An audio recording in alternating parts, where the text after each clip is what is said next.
아름다운 찬양 감사합니다. 역시 하늘마을의 꽃은 꽃입니다.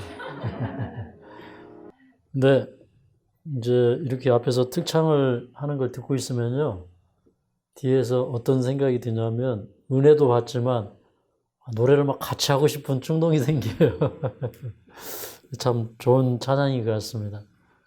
평소에도 듣던 그런 찬양이지만 또 우리 민진 자매의 그 간증이 들어있는, 또 그리고 감성이 들어있는 그 찬양을 들으니까 더 아름다운 그런 찬양으로 들립니다. 그 알프스 고산 지역에 사는 새가 있는데, 이 새의 이름은 날 밝으면 집 지으리. 날 밝으면 집 지으리라고 하는 새입니다. 근데 이 새는 아주 놀기를 좋아하는 새예요. 진짜 이런 새가 있어요. 이제 낮에는 이제 따뜻한 햇빛이 쬐이고 하면 이제 뭐 신나게 노래를 하면서 이렇게 잘 놀아요. 그런데 이제 이 저녁이 되면은 이 산기슭에서 찬바람도 올라오고, 그 다음에 고산 지역이 온도가 낮아지잖아요. 그러면 너무너무 추워가지고 아이고 추워 죽겠다고 막 얼마나 슬피 우는지, 이제 그 저녁에 아주 얼어 죽을 지경을 통과를 하고, 이제 그 한밤중을 지내면서 새가 무슨 생각을 하냐면, 내일이면 집 지으리 생각을 하는 거예요. 근데 이제 그날 또 아침에 또 해가 떠가지고 이렇게 해가 중천에 올라오고 또 얼었던 몸이 싹 녹으면, 그럼 또 어제 그 추위를 잊어버리고 다시 신나게 놀다가 저녁이 되면 이제 또 추워 죽겠다고 이제 뭐 끙끙거리고 슬피 울면서, 이 새가 뭐라고 사람들에게 들리냐면, 내일이면 집 지으리. 그렇게 이제 들리는 것입니다. 근데 이제 어쩌면 우리가 이 세상을 그렇게 살아가고 있는지 모르겠습니다. 구원은 현재적 경험이고 오늘의 경험이고, 또 예수님 재림을 준비하는 것도 오늘의 경험인데, 이것을 이제 내일로 미래를 보고 사는 것이 우리의 삶인지 모르겠습니다. 예수님께서는 예수님의 재림에 대해서 말씀을 하시면서 5가지 비유를 통해서 예수님께서 사람들이 생각지 않은 때에 아주 갑자기 오겠다, 혹은 도적같이 오시겠다는 말씀을 하셨는데, 마가복음 13장에 보면은 이제 그 어떤 주인이 그 청지기들에게 다 사물을 맡기고 외국에 갔습니다. 그리고 이제 그 청지기들에게 주인이 돌아오면 언제든지 문을 열어줄 수 있도록 준비를 하고 있으라고 하는 말씀을 하셨고요. 그 다음에 이제 그 마가복음 24장 40, 마태복음 24장 45절부터 51절까지는 충성된 종과 악한 종이 나옵니다. 충성된 종과 악한 종이 나오는데, 이 충성된 종은 이제 그 주인이 이렇게 더디 오라는 생각을 안 하고 항상 그 주인이 올 때를 준비하는 종입니다. 그래서 그 충성되고 지혜 있는 종이 되어서 그 종들에게 이제 때를 따라서 양식을 나눠주는 자, 이런 사람이 충성된 종이고, 그 다음에 이제 그 악한 종이 나오는데, 이 악한 종은 마음에 생각하기를 주인이 더디오리라고 생각을 합니다. 그러니까 친구들과 더불어서 놀고 먹고 마시고 술 취하고 이러면서 이제 사는, 이런 방탕한 이제 생애를 사는 사람을 이제 악한 종이라고 얘기했고요. 그 다음에 이제 마태복음 25장에는 이제 열 처녀의 비유가 나오죠. 슬기로운 처녀와 미련한 처녀의 비유. 그 다음에 이제 그 달란트의 비유. 어떤 사람은 1달란트, 어떤 사람은 2달란트, 어떤 사람은 5달란트를 받았는데, 그 달란트를 이제 개발시키는 종들이 있고, 그 다음에 그 달란트를 묻어두는 종들이 있죠. 그 다음에 이제 마태복음 25장에는 양과 염소의 비유. 그래서 이제 그 양은 이제 정말 충실하게 사는 사람들, 또 변화된 생계를 사는 사람들, 그 다음에 염소는 이제 양과 비슷하지만 이제 기질이나 성품이나 이런 모든 면에 있어서 이 진리와 일치하지 않는 그런 삶을 사는 사람들. 이제 이런 비유들을 통해서 성경은 우리에게 굉장히 중요한 정보를 주고 있는데, 우리 뭐 마가복음에서도 그런 말씀을 또 배웠죠.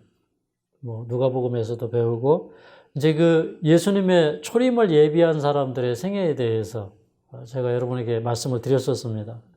근데 특히 이제 뭐 누가복음에는 사가랴와 엘리사벳이 나오는데, 이 누가복음 1장 5절, 6절 이 부분에 보면 이 두 사람은 하나님 앞에 의인이니 주의 모든 계명과 규례대로 흠이 없이 행하더라. 저는 이제 이런 사람들의 생애를 보면서 이런 사람이, 문자 그대로 이런 사람이 예수님의 초림을 예비하는 일을 했고, 또 예수님의 재림 역시 이런 사람들이 맞이할 것이다. 이제 아주 이런 그 신선한 감동을 받게 되었는데, 근데 이제 예수님의 재림을 예비하고 하늘에 가서 그 영원한 기업을 받고 온 우주를 여행하면서 또 그 천국에서 살 사람들은 그만한 이제 특성과 품성을 가진 사람들이에요. 그래서 이제 오늘 우리가 마태복음 25장을 펴서 연구할 텐데, 이 마태복음 25장에는 우리가 이 시대에 깨달아야 될 아주 중요한 진리들을 소개하고 있다는 사실을 우리가 이제 깨닫게 됩니다. 이 마태복음 25장은 이제 예수님께서 마지막 예루살렘에 방문하셨을 때 이렇게 이제 그 감난산 위에서 그 예루살렘 도성 안을 이렇게 내려다보니까 이제 한 집에서 혼인 행사가 있는 것입니다. 근데 이 당시에 이제 결혼 풍습은 이제 그 신랑이 저녁에 신부 집으로 와서 그 신부를 데리고 신랑 집으로 갑니다. 그런데 이제 그 신랑이 신부를 데리러 올 때 신부 집에서는 큰 잔치를 준비하고, 그 다음에 신부의 친구들이 와서 이제 그 신랑을 맞을 준비를 합니다. 그래서 신랑이 오는 길을 이렇게 다 밝혀주고 그 신랑을 신부의 집으로 안내하는 것이 바로 이 열처녀가 하는 일이었어요. 뭐 여기 이 본문에는 열처녀지만, 그런데 이제 이 혼인집에서 신부의 친구들이 하는 일이었어요. 그 신부들의 그 역할을 오늘 이제 마태복음 25장에는 열 처녀의 비유로 설명을 하고 있습니다. 그래서 이제 오늘 이 본문의 이야기는 그 신랑을 기다리고 있던 이 처녀들이, 신랑이 어둠이 깊어가는데 안 오는 거예요. 밤이 깊어가는데 안 오는 겁니다. 그래서 다 졸면서 자다가 막상 신랑이 이제 올 때에 슬기로운 다섯 처녀는 신랑이 오는 길을 밝히고 이제 안내를 해서 이제 신부집으로 들어가는 그런 일을 했는데, 근데 미련한 다섯 처녀는 이제 이 등을 준비해야 되고, 이제 이 신랑이 오는 길을 비춰주려면 또 이 등이 이제 유대인들이 이렇게 그 밖으로 외출할 때 가지고 다니는 이 휴대용 등은 아주 작은 등이었기 때문에 기름병을 따로 준비를 해서 항상 이제 기름을 거기에다 이렇게 보충을 해서 이제 이렇게 이제 쓸 수 있도록 이렇게 해놨는데, 그런데 기름이 떨어져서 그만 신랑이 올 때 기름이 딱 떨어져서 신랑을 맞이할 수가 없었어요. 마치 이제 예수님 오실 때 이제 예수님을 기다리는 사람들이 있는데, 그 중에 일부는 슬기로운 다섯 처녀처럼 신랑 되시는 예수님을 맞이할 것이고, 그 중에 이제 다섯은 이제 미련한, 이제 졸고 있다가 기름을 준비하지 못한 그런 그 처녀들이 되어서 예수님의 재림을 맞이하지 못할 것이다. 이제 이런 얘기를 하는데, 이 본문의 이야기는 아주 사뭇 진지합니다. 이제 왜 그러냐면, 예수님이 누구처럼 오시는 거예요? 이 세상에 오실 때? 신랑처럼 오시는 거예요. 여러분, 여기 결혼한 남자분들 많이 계시네요. 여러분, 결혼하실 때 어땠습니까? 그 결혼식 날 많이 기다리셨나요? 우리 김병희 선생님도 결혼식 많이 기다리셨나요? 우리 탐 목사님도 많이 기다리셨어요? 요즘에도 이제 사모님 보고 싶어서 뭐 눈물을 안 흘리시나 모르겠습니다. 근데 저도 이제 우리 집사람하고 결혼식을 기다렸거든요. 근데 우리 집사람이 이제 결혼을 안 한다고 그러니까 저희 이제 장모님하고 저하고 이제 전략을 짰습니다. 일단은 드레스를 사러 가자. 이제 결혼할 걸로 믿고 이제 우리가 청계에 가가지고요. 예쁜 드레스를 다 이렇게 봤어요. 수입 드레스를 샀습니다. 그런데 뭐 그렇게 비싸지 않은 그런 드레스였어요. 그런데 그 드레스가 참 예뻤어요. 이제 그래서 이제 우리 집사람 이제 퇴근을 했는데 그때 이제 장모님이 이거 입어보라고 그러니까 결혼도 안 한다고 하는 사람이 예쁜 드레스를 보니까 이제 입고 싶은 거예요. 근데 그 드레스를 이렇게 입어보니까 너무너무 예쁜 거예요. 자기 몸에 잘 맞고. 그러니까 또 뭐 하고 싶어지는 거예요? 결혼을 하고 싶은 거예요. 그래서 이 드레스 공략이 효과를 좀 봤습니다. 그래서 이제 저희가 3월 3일 날 만나가지고요. 그래서 이제 어머니하고 저하고 이제 합동작전을 벌여서 우리 집사람을 이제 설득을 해서 5월 9일 날 제가 결혼을 했거든요. 참 빨리 했죠. 그래서 저는 이제 만난 날하고 꼴이 난 날하고 정확하게 기억을 하고 있습니다. 근데 이 신랑이 신부하고 이제 결혼식을 하기 위해서 참 마음이 설레고 기다리는 거예요. 근데 사실 이제 우리 주님도 신부를 데리러 오고 싶은 생각이 많은 거예요. 그러니까 뭐 예수님이 2000년 전에 하늘로 올라가셨잖아요. 그죠? 너희는 마음에 근심하지 말라. 하나님을 믿으니 또 나를 믿으라. 내가 너희를 위하여 처소를 예비하러 가노니 내가 가서 너희를 위하여 처소를 예비하면 내가 다시 와서 너희를 나 있는 곳으로 인도하여 뭐 영원토록 함께 있을 것이다. 이런 말씀을 이제 하셨는데 근데 그 예수님은 지금 한 2000년 동안 하늘 우리를 위한 예루살렘 도성을 지으면서 계속해서 우리를 기다리고 계시는 거예요. 그러니까 이 기다림이 참 얼마나 이렇게 눈 빠지는 기다림이고 기대가 되는 기다림입니까? 그죠? 그리고 이제 반대로는 이제 처녀들이 그 신랑을 맞이하듯이 그런 마음을 갖고 있는 사람이 신랑을 보게 될 거예요. 여기는 이제 사실은 이제 신부는 따로 있거든요. 여러분 이제 원래 신부는 단수입니까? 복수입니까? 단수죠, 그죠? 그래서 이제 여기 예수님의 재림을 기다리는 사람들을 이제 신부의 친구들로 이렇게 소개를 했지만, 그러면 이 신부는 누구냐면 요한계시록 21장 보니까 이 새 예루살렘 도성이 하늘로부터 이렇게 땅 위에 내려오는데 뭐라고 했냐면 신부가 신랑을 위하여 단장한 것 같더라가 있어요. 그래서 이제 새 예루살렘은 이 신부예요. 그러니까 이제 왕국입니다. 왕국. 예수님은요, 새 예루살렘, 다시 말해서 새 왕국과 결혼하는 거예요. 그러면 결국에는 사실은 신부가 우리들이 되는 겁니다. 맞죠? 예. 그런데 이제 이 신부가 신랑을 기다리듯이 신랑을 기다리는 거예요. 그럼 그 신부의 마음은 어떨까요? 신부의 마음속에 누구밖에 없는 거예요? 신랑밖에 없는 거예요. 그러니까 뭐 자기 눈에 안경이라고 그러잖아요. 자기 눈에는 누가 제일 멋있습니까? 자기 신랑만큼 멋있는 사람이 없는 거예요. 그죠? 그래서 이제 이 신부의 모든 애정과 사랑과 관심이 신랑한테 가 있는 거예요. 맞습니까? 예.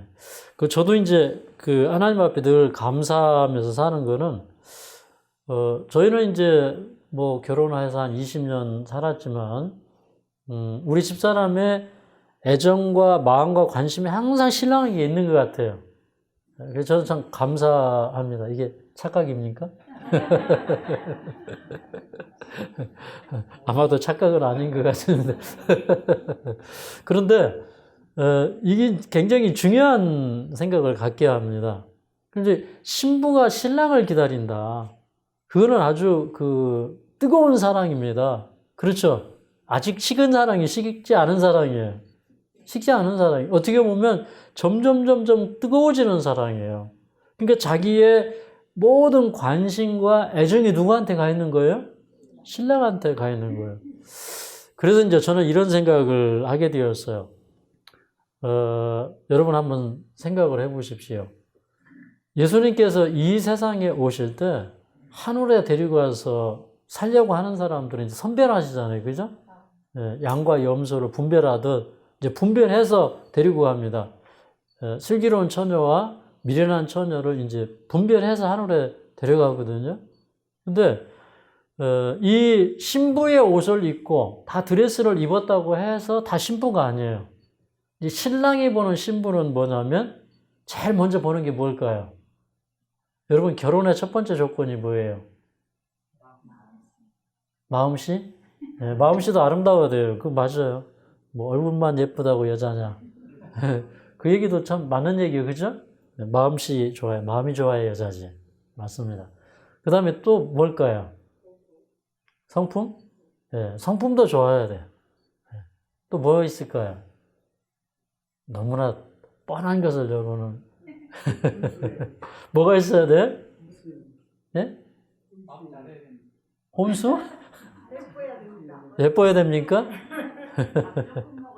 밥 조금 뭐 그런 것도 다 고려 사항일 수 있어요.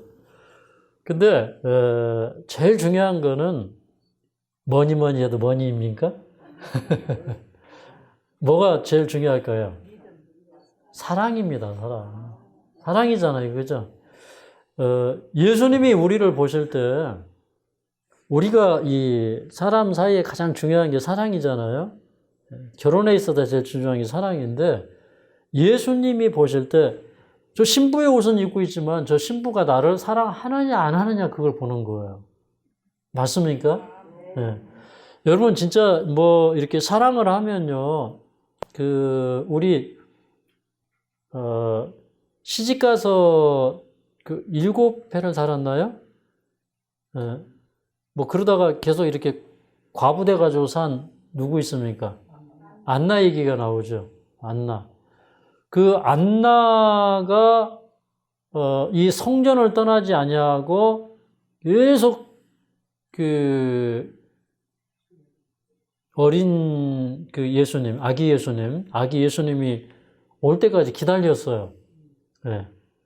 그런 것처럼 이렇게 슬기로운 다섯 처녀는 이렇게 신랑이 더디어 오지만 졸지 않고 계속 기다렸고, 미련한 다섯 처녀는 이렇게 졸았어요. 사실 이제 말을 좀 틀리게 한 것 같네요. 정확한 이 성경의 본문의 이야기는 뭐냐면, 이 열 처녀가 다 졸았어요. 그죠? 다 졸았어. 근데 다 졸았는데, 근데 이제 보라 신랑이로다 맞으러 나오라는 그런 소리가 들릴 때, 슬기로운 다섯 처녀는 이렇게 정신을 번쩍 차리고 일어났어.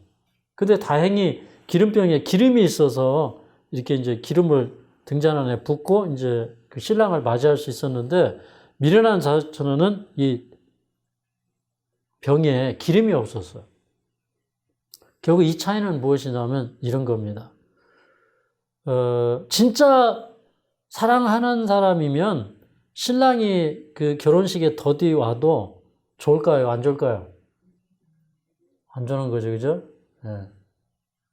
근데 제가 결혼식 할 때 참 의아한 게 하나 있었습니다. 이제 저희 집사람이 드레스를 입혀놓으니까 참 예뻐요. 그리고 이제 이렇게 이제 챙이 달린 모자가 있었는데 앞에 이렇게 뭐라고 그러나요? 이렇게 가림막이 이렇게 있고, 근데 굉장히 예뻐. 근데 하나의 문제가 있어. 이게 뭐냐면, 우리 집사람이 허리가 두꺼워가지고요. 이 예쁜 드레스가 이게 좀 안 맞아요. 그래서, 이 사람이 이제 뒤에 이게 자꾸가 잘 안 닫혀요. 그러니까 뭐라고 하냐면, 내가 이제 좀 다이어트를 해가지고 살을 빼겠대요. 근데 결혼식 날짜는 다 와가는데 다이어트는 안 하고 밥을 너무 잘 먹는 거예요. 그래서 이제, 우리가, 그때 이제, 그 대학원 친구들이 올라오고, 이제, 손님들이 오고, 이제 이러다 보니까 우리가 점심을 먹고 이제 그 예식을 하게 되어 있습니다. 근데 우리 집사람이, 이 쟁반에다가 밥을 막 이만큼 퍼가지고, 그걸 다 먹고 있는 거예요. 좀 있으면 결혼식 해야 되는데, 배는 막 터져 나오려고 그러는데, 근데 그 한 그릇을 다 먹은 다음에, 여기가 빵빵한 그런 드레스를 뒤에다가 옷핀을 꽂고 이러고서 이제, 그 결혼을 했거든요. 근데 제가 이제 재밌으라고 좀 하는 얘기인데, 근데, 물론 이제 신랑이 데려간다고 하는 믿음이 있으니까 그렇게 했겠죠. 근데 사실 이제 그 신부의 마음이 그 신랑이 온다고 하는 그 마음 때문에 사실은 잠이 와야 정상이 안 와야 정상이에요. 안 와야 정상이에요. 그죠? 깨어 있어야 되고, 그 다음에 그 사랑으로 뜨거워져 있어야 되고, 모든 애정과 관심이 신랑에게 가 있어야 되는 것이에요. 네. 그런데 이제 이 마지막 시대에 예수님의 재림을 기다리는 사람들의 특징이 뭐냐면 이게 애정이 식는 거예요. 그리고 조는 거예요. 그래서 이제 예수님께서 하신 그 열 처녀의 비유, 이거는 참 굉장히 우리에게 공감이 되는 이야기이고 또 실제적인 이야기이다, 이런 생각을 갖게 하거든요. 우리 그 마태복음 25장에 그 1절부터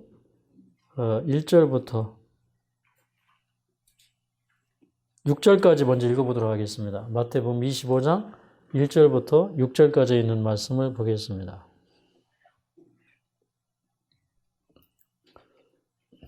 시작. 그때의 천국은 마치 등을 들고 신랑을 맞으러 나간 열 처녀와 같다 하리니 그 중에 다섯은 미련하고 다섯은 슬기 있는지라.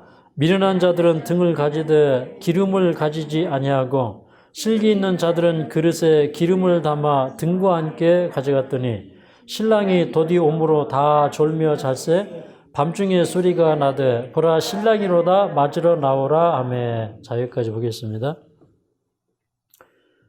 이제 천국에 들어갈 사람들은요, 등을 들고 신랑을 맞을 준비를 해야 돼요. 등을 들고 있어야 된다는 것은 모든 사람들에게 직분이 있다는 겁니다. 그 사람들에게 사명이 있고 소명이 있다는 거예요. 그래서 신랑을 맞이할 사람들은 다 등을 들고 있어야 돼요. 등. 이 등이 뭘까요? 우리 시편 119편 105절에 보면 주의 말씀은 내 발의 등이요 내 길의 빛이니이다. 주의 말씀이 등이다, 그렇게 얘기했어요. 그러니까 이게 성경 들고 있는 걸 얘기하는 거예요? 아니면 말씀으로 깨어있는 삶을 얘기하는 거예요? 그렇죠. 말씀으로 깨어있는 삶. 근데 그 말씀이라는 게 우리에게 변화를 주고 가치관을 변화시켜주고 그 말씀이 우리의 생애의 원칙이 되는 거예요. 그래서 이 성경을 보면 말씀은 사실 보는 거예요, 먹는 거예요? 네, 먹는 거예요. 그죠? 예수님, 내가 생명의 떡이라 그랬어요. 그죠? 나를 먹는 자는 살리라, 그렇게 말씀하셨는데, 그러니까 이게 이 말씀이 우리 속에 들어와서 이렇게 새로운 삶의 이 생기가 생기고 동력이 생기는 거예요. 그래서 이제 우리는 그 말씀을 가지고 나아가서 세상을 이렇게 등이 이렇게 불을 켜가지고 비추는 데 목적이 있잖아요. 그죠? 이게 우리는 세상에 빛이 되어야 됩니다. 그리고 사실 이 등을 들고 있는 사람들의 특징은 뭐냐면 그 등잔 안에 기름이 계속해서 공급되고 있고, 이제, 그러니까 하나님의 은혜가 공급되고 있고, 사랑이 공급되어 있고, 산 체험이 계속적으로 일어나는 그런 역사가 있는 것입니다. 이게 이제 등불을 켜고 있는 것이에요. 그러니까, 전부 우리는 등을 들고 있어야 된다. 그러니까 등이 없는 사람은 하늘에 갈 수가 없다. 그러니까 이 세상에서 우리가 하나님 믿기만 하면 됩니까? 절대 그렇지 않아요. 내가 살아있는 동안 내가 해야 될 의무가 있어요. 그래서 달란트의 비유에서도 1달란트, 2달란트, 5달란트 다 각자에 맡겨 주셨기 때문에 사람들은 자기가 해야 될 직분이 있다. 이게 이제 우리에게는 들어야 될 등불이 있다.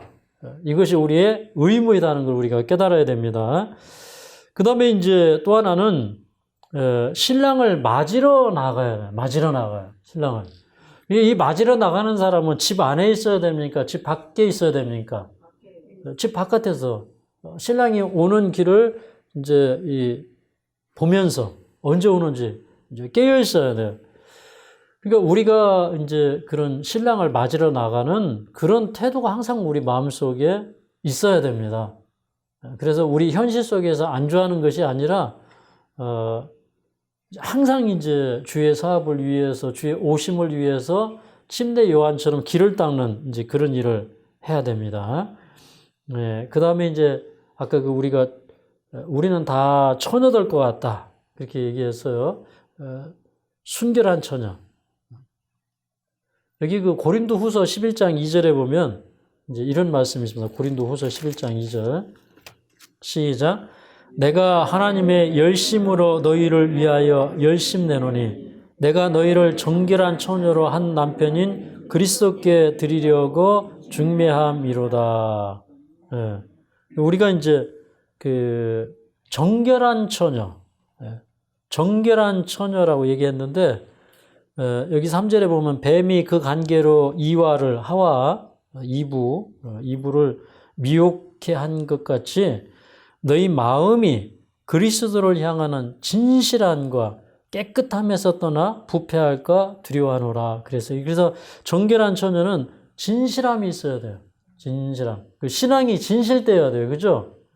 이 진실되는 건 입으로 시인하는 거하고 사는 것이 같을 때 진실된 겁니다. 그 다음에 또 깨끗함. 그러니까 깨끗하다는 것은 이제 더럽혀지지 않았다는 거죠. 순결을 유지한다는 거죠. 그래서 이제 그럼 이제 뭐 진리의 순결도 얘기하고 또 그 다음에 이 세상과 짝해서 사는 것이 아니라 온전히 예수님께 속해서 사는 것입니다. 그래서 마음과 정신과 생애가 다 예수님께 있는 이런 사람들이 이제 깨끗한 사람들이죠. 그래서 이제 이런 처녀의 진실함과 순결함을 가지고 예수님의 재림을 기다려야 된다. 이제 이런 얘기를 하는 것입니다. 그런데 다들 이 처녀라고 공언은 하는데 다 진리를 가지고 있다고 얘기하고 다 예수님의 재림을 준비한다고 공언하기 때문에 다 처녀들이에요. 맞습니까? 처녀인지 처녀가 아닌지는 사실 외모로는 잘 분간이 안 가요. 그런데 실제로 이제 처녀가 있고 처녀가 아닌 사람이 있는 것입니다. 그래서 2절에 보니까 이제 혼인 잔치에서 신랑을 맞이하기 위해서 기다리는 처녀들이 있었는데 이 처녀들은 예수님의 재림 직전에 있을 각 교회들의 경험입니다. 그래서 이제 또 교회를 구성하는 각 개인의 경험이기도 합니다. 그런데 분명히 미련한 처녀가 있고 슬기로운 처녀가 있다고 하는 것입니다. 그러면 이제 여기 미련한 자들은 3절에 보니까 25장 3절에 미련한 자들은 등을 가지되 기름을 가지지 아니하고 그래서 그러니까 등은 있는데 기름이 없다. 이거는 이제 외식적인 신앙이죠. 진실하지 않은 신앙이죠. 그러니까 원래 여러분 등은 빛이 없으면 소용이 없어요. 그죠? 근데 그 등에 불이 꺼져 있으면 그 아무 소용이 없는 거예요. 그래서 우리가요 이렇게 이 신앙이라는 것은 이런 겁니다. 아주 열심은 있어요. 열심 있는 사람들 많아요. 그런데 내면에 변화가 없는 사람들 있죠. 또 열심은 있지만 헌신이 없는 사람들이 있어요. 또 이제 열심은 있지만 마음속에 변화가 없는 사람. 여러분들이 아까 다 얘기하셨어요. 품성이 준비되지 않은 사람들, 이제 이런 사람들이 있어요. 그래서 이제 우리는 하나님께서 우리에게 언제나 값없이 주시고 무료로 주시는 이제 하늘로부터 충전하는 이 기름이 있어야 되는데, 그런데 이 미련한 처녀들은 기름이 없었다고 하는 것입니다. 이 기름은 이 세상에 어떤 역할을 하냐면 우리 그 누가복음 4장이죠. 누가복음 4장. 자, 18절, 19절을 읽겠습니다. 18절, 19절. 시작.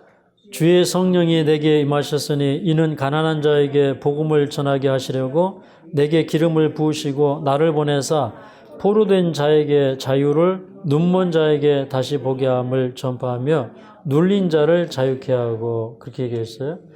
자, 이제 여기 있는 이 말씀을 보면 예수님이 기름 부음을 받은 자로서 이제 이 세상에 오셨죠. 근데 우리도 이제 이 성령의 기름 부음을 받게 되면 이제 거듭나는 역사가 일어나고, 그 다음에 그 예수님 안에서 성장하고 열매 맺는 그런 역사들이 일어나거든요. 근데 그런 그 주님 안에서 이제 열매 맺는 역사들이 뭐냐면 포로된 자에게 자유를 주는 거예요. 죄에 포로된 사람들, 악습에 매여 있는 사람들, 이런 사람들에게 복음을 전파해서 이 사람들에게 자유를 주는 거예요. 그래서 진리는 우리를 자유케 하는 것입니다. 그 다음에 뭐 눈먼 자에게 다시 보게 함을 그랬거든요. 사람들이 무엇이 구원인지를 몰라요. 그죠? 내세에 대해서 알지 못해요. 진리에 대해서 알지 못해요. 그런 것들을 사람들에게 비춰줄 사명이 우리에게 있는 것입니다. 그 다음에 눌린 자에게 자유케 함을 주는 사람, 그러니까 여기 눌린 자, 그러니까 압제당하는 자. 그러니까 죄에 눌린 자도 그런 눌린 자의 개념이고, 또 사회적인 제도의 어떤 틀 안에서 압제당하는 사람들. 그러니까 우리 주변에 어려움을 당하는 그런 사람들을 도와주는 이런 것도 눌린 자를 자유케 하는 일입니다. 가난한 자를 도와주는 일도 이제 기름 부음을 받은 사람들이 해야 되는 것이죠. 이제 그것이 이제 우리가 기름을 가지고 있는 거죠. 기름은 뭐냐면 성령을 얘기합니다. 우리 스가랴서 4장에 보니까 스가랴가 이상을 보는데 이렇게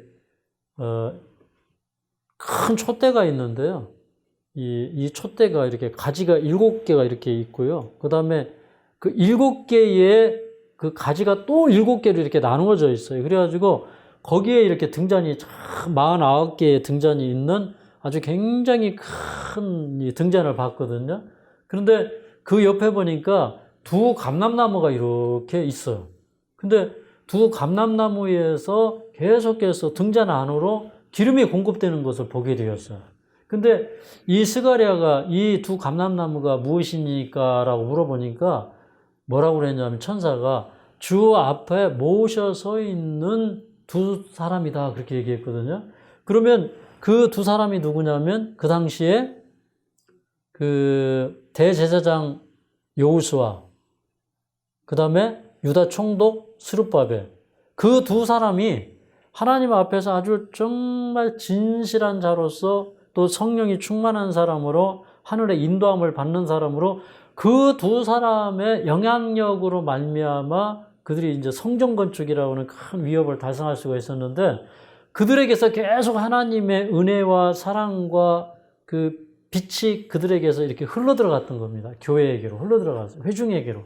그런 것처럼 이 세상에 우리는 이제 그런 감람나무와 같은 그런 사명을 가지고 있는 사람들이기 때문에 기름병에 기름이 항상 있어야 돼요.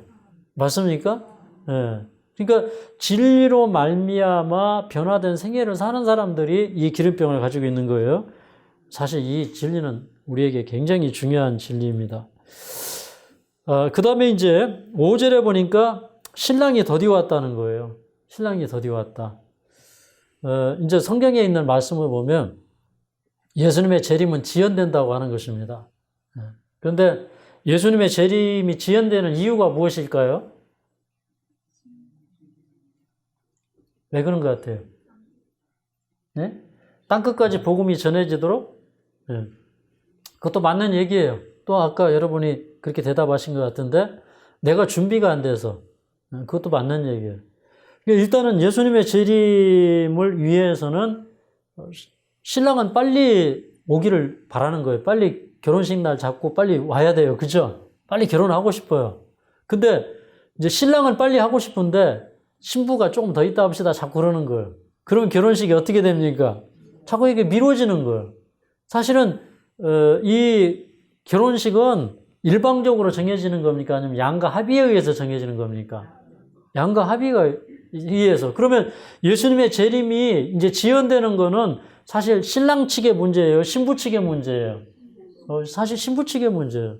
그러면 우리가 이제 뜨거운 사랑이 있어야 되잖아요. 그죠? 빨리 기다려야 되고, 빨리빨리 결혼식 준비를 시켜줘야 돼요. 그죠? 맞을 준비를 할 수 있도록. 그게 이제 세상에 복음을 전해주는 일입니다. 그런 것들을 우리가 이제 해야 되는데, 마지막 시대 사람들이 그걸 잘 안 해가지고 신랑이 더디올 수밖에 없는 겁니다. 그런데 이제 여기 다 졸며 잘세 그렇게 얘기했어요. 요즘에 이제 졸며 자는 것 같아요. 그런데 이 졸며 자는 이유가 무엇일까요? 왜 졸면서 잘까요? 네? 네? 지쳐서요? 뭐 하느라고 지쳤을까요? 기다리나 지쳤어요? 네. 근데 이 기다리느라고 지치는 사람들은요, 뭐 시므온이나 안나나 이런 사람들도 보니까 다 맞이합디다. 그런데 사실 기다리느라고 지치는 게 아니라 솔직히 말이야 바른 말이지 세상살이에 지치는 겁니다. 맞죠? 돈 버느라고 지치고 뭐 요즘에는 또 뭐 코로나로 인해서 지치고 그 사람들이 뭔가 이렇게 이게 혼을 빼놓는 일들이 세상에 참 많이 일어나요. 그러니까 그런 일들에 지치는 거예요. 그러니까 이게 뭐 평안하다, 안전하다 하다가 뭐 여자에게 해산의 고통이 이맘처럼 예수님이 그렇게 오신다고 그랬는데 사실은 이 시대를 보니까 이게 평안하고 안전한 시대는 다 지나갔어요. 사람들이 두려워서 떠는 시대에 살아요. 맞죠? 그러니까 어떤 그런 삶에 지치는 거고요. 먹고 살기 힘드니까 자꾸 이제 급한 걸 해결하다 보니까 중요한 거를 등한히해서 그렇게 이제 졸게 되는 것입니다.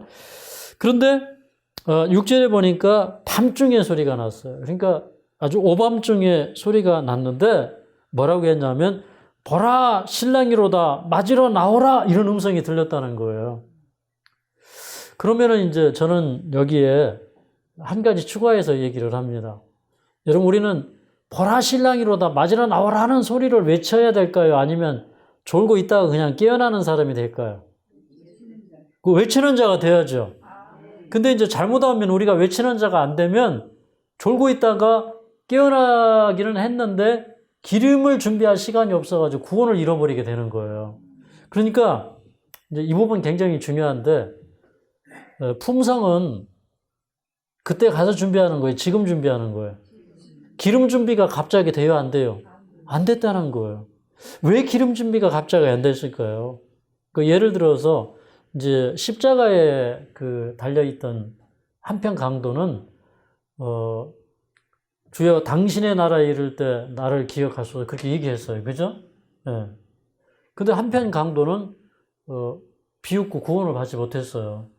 그러니까 이제 즉각적인 구원이 이르기도 해요. 그죠? 그렇게 해서 구원 받은 사람들도 있어요. 그런데 지금 이 본문에 있어서 미련한 다섯 처녀들은 이미 등을 가지고 있었고 기다리고 있었고 다시 말해서 빚을 받은 사람들이에요. 준비할 시간이 충분히 있었던 사람들이에요.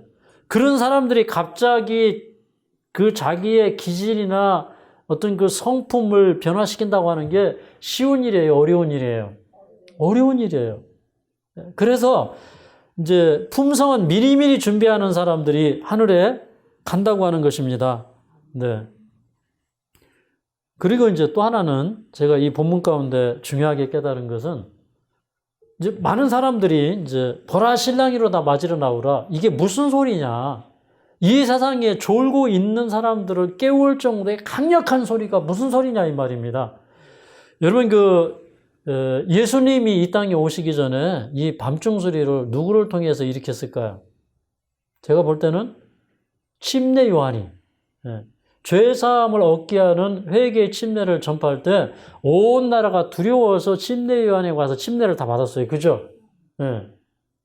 그것도 이제 하나의 밤중 소리적인 그런 성격이 있었다고 보고 그 다음에 이제 또 하나는 예수님이 3년 반 동안의 공생애를 하시다가 예수님이 스스로가 왕으로 선포하시지 않았어요.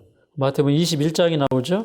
21장에 보니까 예수님이 이제 나귀를 타고 예루살렘에 입성할 때 여기 21장 10절에 보면 예수께서 예루살렘에 들어가시니 온 성이 소동하여 가로되 이는 누구뇨? 그렇게 얘기했어. 그러니까 온 성 사람들이 다 알았다는 것이죠. 네. 그러니까 이 밤중 소리는요, 온 세상을 다 깨우는 소리예요. 그러니까 이 밤중 소리는 강력한 늦은 빛 성령의 역사를 얘기하는 거예요. 네.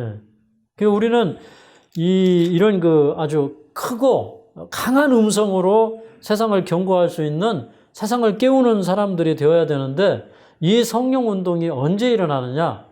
사람들이 다 이렇게 그 좋을 때쯤, 다 지쳐 있을 때, 예. 그리고 이제 기다리다가 안 오니까 사람들이 안 올 줄 알고 생각하는 때, 예. 그런 때 이제 이 늦은비 성령 운동이 일어나면서 이 기별을 외치는데 그때 이제 그 성령 운동이 일어날 때 거기에 참여해서 이제 신랑이 오는 길을 비추니까 이건 이제 재림 운동이란 말이에요. 이 재림 운동에 참여하려고 하는 사람들은 성공한다, 실패한다. 실패할 위험성이 상당히 높다는 거예요. 그러니까 그때는 오히려 미련한 처녀와 슬기로운 처녀의 운명이 결정되는 순간이었다는 거예요. 그러니까 이때가 오기 전에 우리가 지금 깨어 있어야 되는 겁니다. 예. 그 다음에 이제 그 8절에 보니까 이제 미련한 처녀들이 신랑이 온다는 이 소리를 분명히 들었어요. 그 다음에 또 어떤 소리도 들었냐면 맞으러 나오라라고 하는 그 명령을 듣게 되었어요. 예. 그러니까 모든 사람은 신랑이 올 때 맞으러 나올 그런 그 사명이 있는 거예요. 그죠? 신랑이 오는 길을 비출 그런 사명이 분명히 주어졌다고 하는 것입니다. 그런데 이제 미련한 처녀들이 졸다가 일어나서 보니까 슬기로운 처녀들은 이 기름병에 기름이 있어서 이제 그 등잔이 조그마하니까 기름이 다 떨어졌단 말이에요. 그러니까 얼른 불이 꺼지기 전에 채웠어요. 근데 미련한 처녀들이 채우려고 보니까 기름이 없는 거예요. 그래서 이 처녀들이 슬기로운 처녀들에게 아유 우리도 좀 달라 이랬어요. 그랬더니 슬기로운 처녀들이 뭐라고 그러냐면 아이고 우리 쓰기에도 부족해서 당신들에게 줄 것이 없다 이렇게 얘기를 하는 겁니다. 그러면은 이 슬기로운 처녀들이 주기 싫어서 주지 않았을까요? 이 처녀들은 나눠주고 싶은 거예요. 그런데 왜 못 나눠줬냐면 이게 이제 기름병이 작다가 보니까 이게 나눠줄 수가 없어요. 그러니까 내 등잔을 채우기도 부족한 거예요. 우리 그 에스겔서 14장을 좀 보도록 하겠습니다. 그러니까 슬기로운 5 처녀들이 각자 자기가 쓸 양의 기름밖에 없었어요. 그죠? 그래서 이제 구원은 덤으로 받는 게 아니라 누구의 도움으로 받는 게 아니라 자기 의로 자기만 구원을 받는 것입니다. 자기 준비로 자기만 구원을 받는 것이에요. 에스겔서 14장 1168쪽입니다. 여기 13절, 14절을 좀 먼저 읽도록 하겠습니다. 시작. 인자야 가령 어느 나라가 불법하여 내게 범죄함으로 내가 손을 그 위에 펴서 그 의뢰하는 양식을 끊어 기근을 내려서 사람과 짐승을 그 나라에서 끊는지 하자. 비록 노아, 다니엘, 욥 이 세 사람이 거기 있을지라도 그들은 자기의 의로 자기의 생명만 건지리라. 나 주 여호와의 말이니라. 이제 기근이 세상에 내려서 이제 사람들이 다 굶어 죽게 되는 거예요. 짐승도 굶어 죽게 되는 거예요. 그럴 때 누구만 구원받겠다는 거예요? 거기에 아무리 뭐 노아나 다니엘이나 욥이 같이 있다 해도 그런 의인들이 그런 정도의 의인들이 곁에 있다고 해도 그 사람들은 자기의 의로 자기만 구원받는다 이거예요. 자기 품성으로 자기만 구원받아요. 그래서 마지막 시대에 이 세상에 내리는 재난 가운데 하나가 뭐예요? 기근이라는 거죠. 기근. 그 다음에 자 19절을 읽겠습니다. 19절 20절 19절 20절을 읽겠습니다. 시작. 가령 내가 이 땅에 온역을 내려 죽임으로써 내 분을 그 위에 쏟아 사람과 짐승을 거기서 끊는자 하자. 비록 노아, 다니엘, 욥이 거기 있을지라도 나의 삶을 두고 맹세하노니 그들은 자녀도 건지지 못하고 자기의 의로 자기의 생명만 건지리라. 나 주 여호와의 말이니라. 여기 보니까 마지막 시대에 온역이 오는데 이 온역은 테베르, 원어 테베르인데 이거는 전염병, 무슨 패스트나 역병 이런 거예요. 여러분 지금 보니까 이 세상에 뭐가 내리고 있어요 지금? 네, 온역이 내리고 있어요. 전염병이 오고 있죠. 근데 여기 참 표현이 재미있어요. 사람과 짐승을 거기서 끊는다 하자 그랬어요. 이게 참 힌트가 있어요. 이 마지막 시대 온역은 짐승이 걸렸던 병이 사람한테 오고, 그죠? 또 짐승의 바이러스가 사람한테 오고, 이렇게 해가지고 이게 짐승들도 병들고 사람도 병들고 이제 이런 형태의 질병들이 많이 일어나는 것입니다. 이런 때 우리가 이제 여기에 있는 말씀은 뭐냐면 거기 노아, 다니엘, 욥이 있을지라도 자기 의로 자기만 구원받을 거니까 이런 일이 일어나면 지금은 품성을 준비해야 될 때다 이 말입니다. 네. 마지막 세상에 이런 일이 있을 때 뭐 준비하라고요? 품성을 준비하라.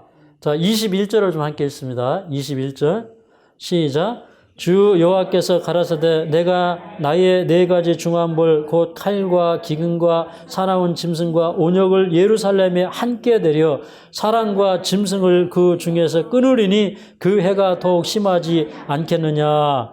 여기 보니까 칼, 기근, 그 다음에 사나운 짐승, 악한 짐승이거든요. 온역 이런 것이 같이 온다 그랬어요. 그러니까 칼은 전쟁, 그 다음에 천연재해로 인한 식량의 부족, 그 다음에 이렇게 짐승들에게서 사람에게 오는 그런 온역들, 예.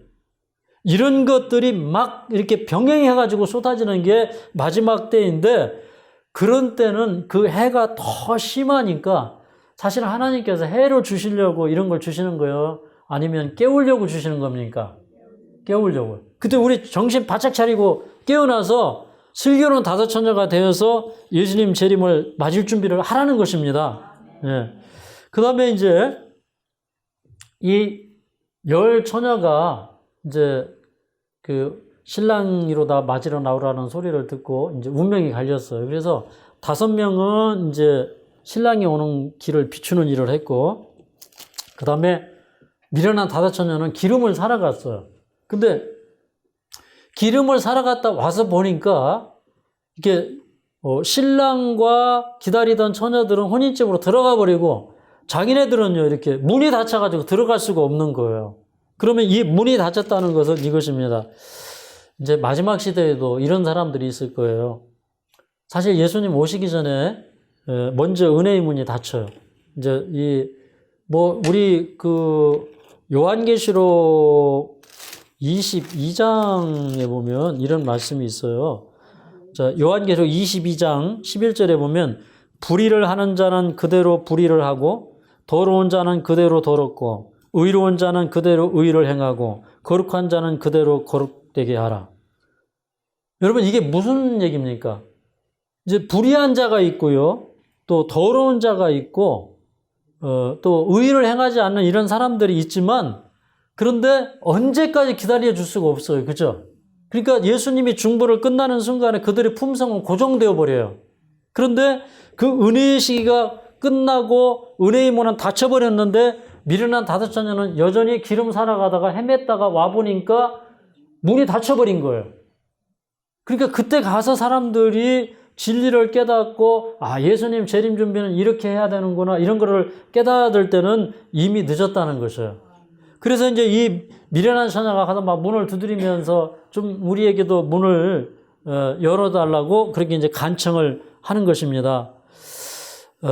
여기 이제 마태복음 25장 11절에 그 후에 남은 처녀들이 와서 가로되 주여 주여 우리에게 열어주소서 그랬어요. 그러니까 이게 그냥 이런 표현인데 여러분 우리가 예수님 믿었어요. 예수님 알았어요. 그런데 진리대로 살지 못했어요. 말씀의 원칙에 굳게 서지 못했어요. 그리고 이제 내가 구원받지 못한다고 하는 사실을 알게 되었어요. 그럴 때 그 마음속에 얼마나 큰 후회가 일어나겠습니까? 주여 주여 우리에게 열어주소서 열어주소서 할 때 그게 얼마나 슬픔과 이 뉘우침의 부르짖음이겠습니까? 그런데 이건 실제적으로 이제 그런 일이 있는 거예요. 그런데 그 사람들에게 이미 버스는 떠나버렸다 이 말입니다. 그래서 이제 12절에 이 주님이 뭐라고 하시냐면 12절에 이렇게 얘기했어요. 12절 13절을 좀 함께 읽겠습니다.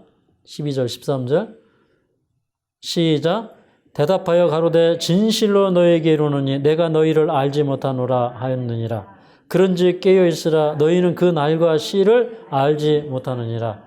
근데 이제 예수님이 문을 막 두드리면서 열어달라고 하니까 내가 너희를 알지 못한다 그랬습니다. 안다고 하는 것은 사실 무엇으로 아는 걸까요? 남녀가 아는 것은 무엇으로 아는 거예요? 네? 믿음으로? 네. 자꾸 이제 예수님과 우리를 생각하니까 이제 믿음이라고 얘기하는데 믿음도 맞아요. 그런데 실제 마음은 뭘로 통해요? 사랑으로 통하는 거예요. 그러니까 예수님과 우리 사이에 사랑이 그렇게 중요한 거예요. 여러분 입으로 사랑해 그러는데 마음에서 이게 느껴지지 않는 사랑은 그게 예수님께 접촉이 되는 거예요? 안 되는 거예요? 안 되는 거예요. 그 사람들이 결국에는 이 병에 기름을 준비하지 않은 것은 뭐가 결여된 거예요? 사랑이 결여된 거예요. 여러분 그 사도교회가 성령 충만함을 입었을 때 교회 안에 사랑이 충만했어요. 맞죠? 함께 모여서 떡을 떼고 자기 것을 자기 것이라고 하는 사람도 없었고요. 서로 이렇게 있는 자나 없는 자나 이렇게 상통하게 되고 그러면서 그들이 밖에 나가서 외칠 때에 그리스도인이라고 하는 소리를 듣게 되었는데 그들 가운데 그리스도가 계시다고 하는 사실을 알게 되었어요. 사랑이신 그리스도. 그 사랑이 여기 있다 이렇게 된 겁니다. 예수님을 믿는 사람들 안에 사랑이 여기 있다 이렇게 소리 지른 거예요. 기별 자체가. 맞습니까? 그래서 성경의 기별의 율법의 완성은 뭐예요? 사랑이라는 겁니다. 그 사랑 속에 진실함도 있고 순결함도 있고 뜨거움도 있고 열성도 있고 그 사랑은 뭐냐면 변화된 성품을 얘기하는 거예요. 맞죠? 우리 인간적인 사랑 그걸 얘기하는 게 아니에요. 하나님의 사랑으로 변화된 그 사랑을 얘기하는 거예요. 그래서 이런 사랑이 우리 예수님의 그 재림을 준비할 수 있는 품성인데 이제 오늘날 이렇게 세상 돌아가는 거 보니까 코로나 하나만 봐도 무슨 생각이 들어요? 이제 우리가 말씀으로 돌아가야 될 때다. 그래서 이제 마지막에 예수님을 맞이하는 그런 진리들을 성경에 다 가르쳐 주셨기 때문에 이 말씀 꼭 유의하시고 연구하게 되시기를 간절히 바랍니다. 네. 온 세상 위하여 나 복음 전하리 만 백성 모두 나와서 주 말씀 들어라 죄중에 빠져서 헤매는 자들아 주님의 음성 곧 듣고 구원받아라 전하고 기도해 내 증인 되리라 세상 모든 사람들 듣고 그 사랑 알도록 온 세상 위하여 이 복음 전하리 저 죄인 회개하고서 주 말씀 믿어라 이 세상 구하려 주 돌아가신 거 나 증거하지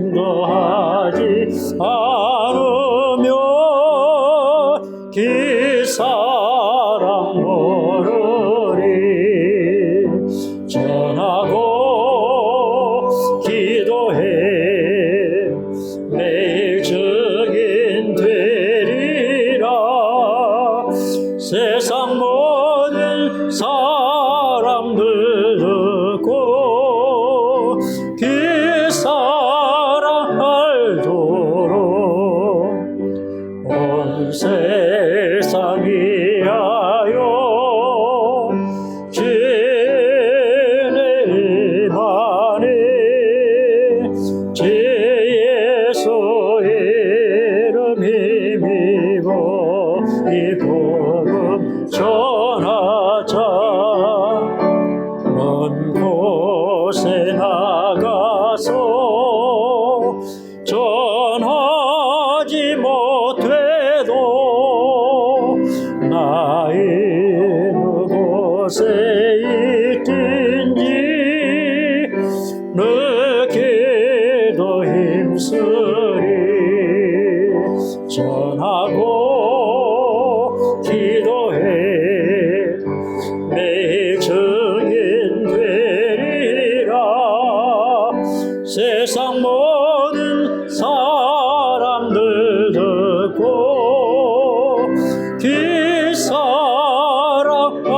알도록.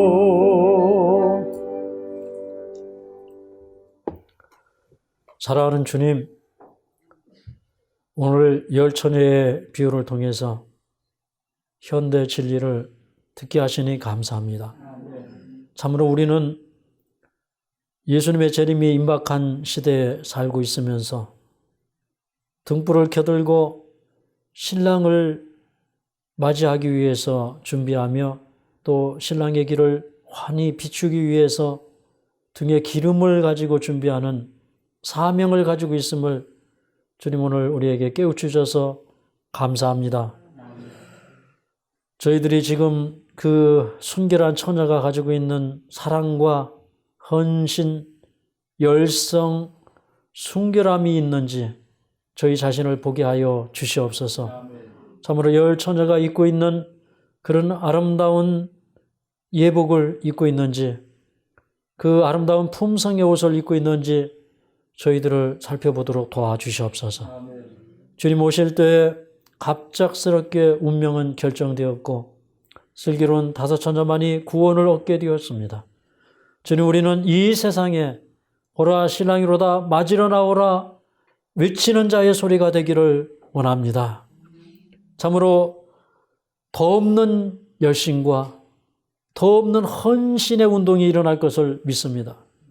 참으로 모든 사람들을 잠에서 깨울 만큼의 전에 없었던 경건의 부흥과 또 열성과 헌신과 느림비 성령 운동과 또 하늘의 은사들이 땅 위에 부어져서 사람들이 병고침을 받고 죄에서 자유함을 누리고 하늘의 평안으로 충만해지는 그런 역사가 이 밤중 소리를 통하여 일어날 줄로 믿습니다.